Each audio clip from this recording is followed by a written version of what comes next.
everyone, Thursday 21st of May. Come down the allotment, just have a bit of a look round really and see how things are going.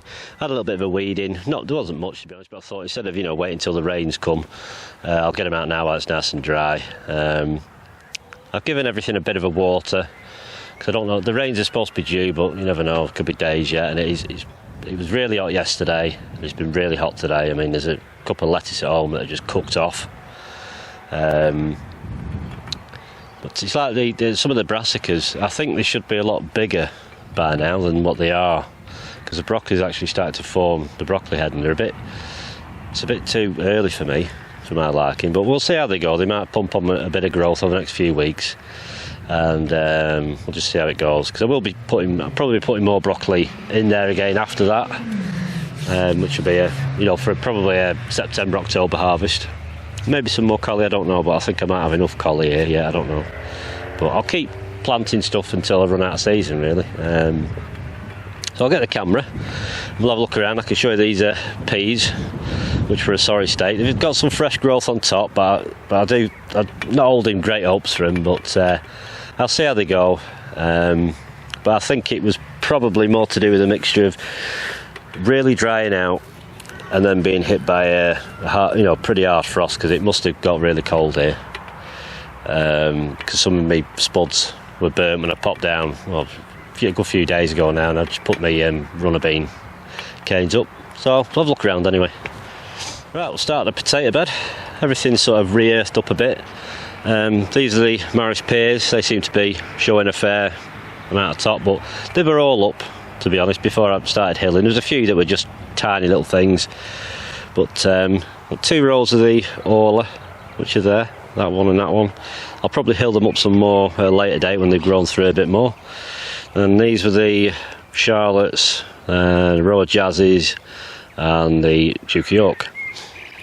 So I've ordered me blight spray, which is JBA Blight Guard. You can get it on Amazon. It's about 18 quid a bottle, but it does go a long way. It's a lot cheaper than the old-fashioned copper mix. So I'll show you these peas, because they are a real sorry state. They're just completely yellowed off down the bottom, but all this top is all sort of fresh growth from since the other day. So if that starts to suddenly go, there's something else amiss, whether it's some sort of soil-borne problem. But I'm actually thinking they were really dry when I came down the other day to build me actual climbing beam frame, which would have been 6 days ago. So there's hardly any green foliage on these at all. So I give them a right good watering, and this is a fresh growth. So they've had another good watering today. It doesn't help because obviously the soil's ridged out behind here, so it's kind of exposed. So lesson learnt, I guess. If I'm going to do that sort of thing again, to put something like a mulch down the back side of it there to prevent it drying out. But nevertheless, I'll still get some peas from somewhere. I've got enough knocking around. Right, we'll have a look at this bed over here, which is where I did the spring onions. Try and keep my shadow out of the picture. So these were the, let's move around this way. These were the Ishikura, and these were the, I can't remember what they're called, like Holland Red or something, red spring onion. Seem to be, bunching up nicely. Beetroot's grown. I had some peas left, so I just put one of my old pea frames up, stuck them in there. Wasn't intended. There's still no 100% plan what I'm going to put here. It was going to be celery, but because it gets so dry here, I'm a bit concerned, watering purposes.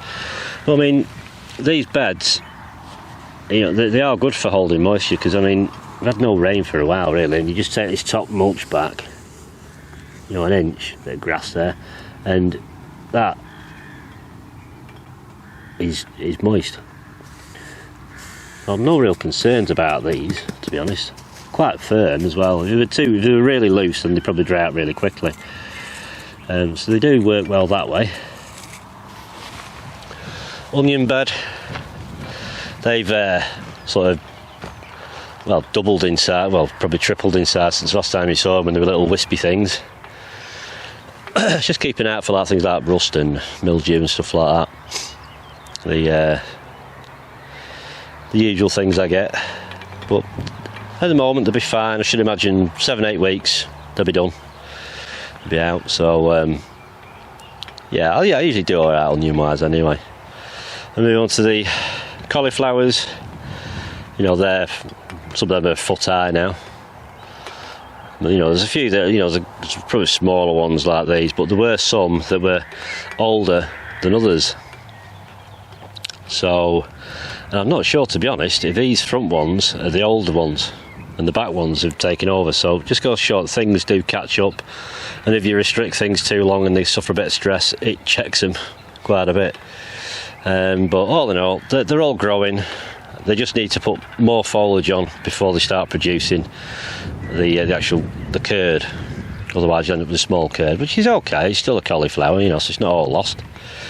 The golden acre Primo 2, still fairly small, but it is a small summer cabbage. You know, it's all growing, so nothing's died. No leather jackets have nailed anything, thank God. So like I said, the broccoli, it's a bit small.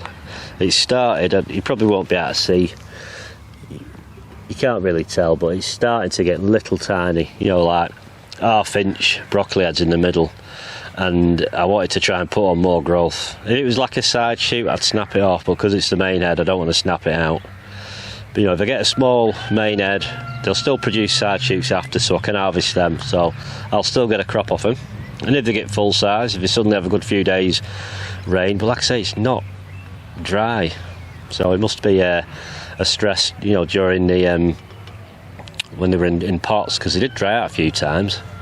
Because I was desperate to get them up here, you know, so they probably dried out, got wet, dried out, and it's just a bit of a stress. But you know, all in all, they're all alive, they're all growing, so that bit's doing okay. Garlic, everything's okay. It's a little bit yellow here and there, but it's nothing that I've not seen before. You know, all the fresh growth is nice and green. No signs of rust, so I'm happy. That's probably got 6-7 weeks left in it. The sweet corn bed over here, the lettuce, have done all right, to be honest, but this bed is actually quite wet underneath, and it's quite well fed, because the next door neighbour used to have loads of manure, and it used to get washed out in the winter and it would flood across here, so this bed must have taken up quite a bit of the nutrients out of it. So the sweet corn will be going in there in a couple of weeks. Like I say, I've got new neighbours now. There's a new neighbour moved in, that one, and somebody's just taken over that one there. So I don't like filming when there's other people about, you know, because you might not like a camera waving in the face. So I'll film what I can when I can, but you'll see pretty much everything. Not much change down the bottom end here, really. I mean, asparagus is kind of, I could try and take some of the lower bottom, but I'll just leave them be. Seems to be these, mainly this block up here, this block of 5, are coming back okay, but the other one's just straggly. So I think the asparagus is going to come out this year, and I'm going to keep these 5 and maybe put them at home somewhere and do something else with that bed, because it's a big enough bed. Don't know what I'll put in it yet. Maybe some strawberries at one end and use it for other things, you know, or an onion, like it was originally. It was an onion bed when I first originally did it. These strawberries, they've had it, you know, because they were sort of like dug up and moved about a little bit. They, you know, which they're supposed to do sort of pre-winter. They'll not do anything, so I'm just going to take some runners off them this year and just plant them up for next year. Some of Mum's sweet peas. They're a bit wibbly wobbly, but they're starting to grow now. Some sort of opportunistic nasturtiums from, I must have had some here, I can't remember when, but some seeds gone in. These strawberries are a little bit better, not great though, but they'll give probably better runners. They are the same variety. That's just got manure on top of it, ready for sunflowers, which are at home, as you probably saw in the last video. And this here is my giant firm erection, because it gets windy here. I've put these, I don't know whether you can see, but I always put an angled brace going from like middle to each side, because you can build it up and which will kind of support it going backwards and forwards, but it rocks side to side. And if you put them in, if you push from the side, it's solid. You know, because I have had it years ago where the whole thing got blown over, and it's no fun trying to pick, you know, 20 odd bean plants up when they're all laying flat on the ground with canes. So they'll go in. It's a bit narrower than what I'd like, but obviously I'll just put these strings around, because sometimes they get a bit weight, you know, heavy. They want to slide down the cane, so they can wrap round and the leaf trusses will sit on them at some point. And hopefully get a bit more shelter here. They'll do all right. I do, you know, runner beans always tend to do better than the French beans, because it's very exposed here. But you know, last year wasn't a great year for the beans, so I've got some here and there'll be some at home as well. Yeah, blueberry bushes. Still waiting for these to drop off and then I'll shut the door. They've had a full 10 litre watering can each, so that should help them. Obviously, when they dropped off, these are the berries that are going to form. Nowhere near as many as last year, which is what I kind of aimed for. I pruned them out to try and improve the actual sprouts from down the middle. There is the odd branch like this. I have no secateurs with me, which I will snip off, because there's no point in that having fruit. It's just going to touch the ground and they'll just sap energy. I wanted to divert it to that there. The idea, I'd like more fresh shoots to come out of the ground here. Like I say, next year's culprits will be them two. They'll get pruned out, like that one there. You know, this is all fairly new wood, this.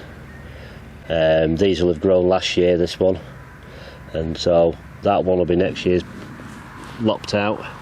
That one hasn't really got any old stuff, so I'll probably won't even prune that one this year. And neither is this one. You know, I took quite a bit out of these, but you know, there's loads of shoots and there's weeds, which are a pain in the backside. But you know, even these, some of these have had a little bit of a frost nip on the tender tips. You know, but they'll be okay. And you can see right in the tip there, the frost has had it. You know, because they're so delicate at the ends. So, nothing drastically bad. Things are still growing and the sun's still shining. As much as we could do with a bit of rain. It's nice to come down here and not have loads of stuff to do. Just a bit of weeding, and hardly any weeding at all. I mean, probably less than 20 minutes weeding the whole plot, really. I mean, Mrs. weeded that bed there and did a few other bits, but hardly anything at all. Mainly little sycamore things trying to sprout, to be honest. But I could take some out lettuce, but it's far too hot, so I'll probably come and get some of that next time. I'm going to sow some more seeds soon, some lettuce, so they might come over, or I might put the old dwarf French beans in there. Who knows? That's all. It's just a space to fill with whatever you like, but beetroot, spring onions, anything, because the sweet corn's growing up right and it's got gaps in it, so I can put anything I like in that. That was just a quick update, you know, from the plot. I thought I was going to attach it to the last video, but the last video was a lot longer than expected, so I thought, you've not seen the plot, you know, since I planted everything out. Well, you've seen it as it is. Next time I'll be coming up with beans and sweet corn. They're there to go in, but like I said, I need to think what I'm putting in the other side of this bed over here yet. It's open to maybe a couple of courgettes, Turk's turban, winter squash things, maybe celery.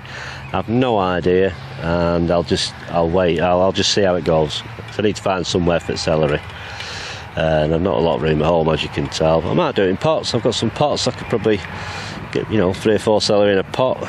Easier to do the non-blanched variety, where I have to blanch them myself and plant them lower down and fill them up like that. Anyway, that's in the sort of future.